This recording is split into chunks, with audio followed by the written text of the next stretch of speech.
بسم اللہ الرحمن الرحیم۔ السلام علیکم۔ آپ کا میزبان عامر شہزاد ایک نئی ویڈیو کے ساتھ آپ کی خدمت میں حاضر ہے۔ معزز ناظرین، آج جو وظیفہ میں آپ کی خدمت میں پیش کرنے جا رہا ہوں وہ بحوالہ کتاب گھریلو الجھنوں سے چھٹکارا پانے والے صفحہ نمبر 90 پر موجود ہے۔ آپ وہاں سے بھی جا کر دیکھ سکتے ہیں۔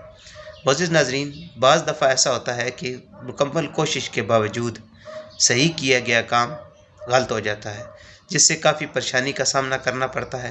اس پریشانی سے نکلنے کے لیے ایک بہت ہی لاجواب عمل، جس سے آپ کا ہر کام صحیح ہوگا، آپ کو ترقی، کامیابی اور فتوحات ملیں گی، کبھی ناکامی کا منہ نہیں دیکھنا پڑے گا، ہر کام میں اللہ تعالیٰ آپ کی غیب سے مدد فرمائیں گے۔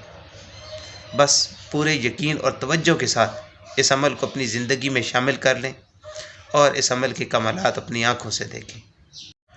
عمل کچھ یوں ہے کہ سورۃ طلاق کی آیت نمبر 3 صبح شام یا ہر نماز کے بعد 11 مرتبہ اول آخر 7 بار درود شریف کے ساتھ پڑھیں۔ یہ مختصر سا عمل ہے، جس کے کرنے سے اللہ تعالیٰ آپ کو ہر غم، ہر پریشانی سے محفوظ رکھیں گے انشاءاللہ۔ آج کی ویڈیو اگر آپ کو اچھی لگی ہے تو اس کو لائک کریں اور دوسروں کے ساتھ شیئر کریں، اور ہمارا چینل اسلام کا نور سبسکرائب کریں۔ ملتے ہیں نیکسٹ ویڈیو میں، تب تک کے لیے اپنا اور اپنے ارد گرد کے لوگوں کا بہت سارا خیال رکھیں۔ اللہ حافظ۔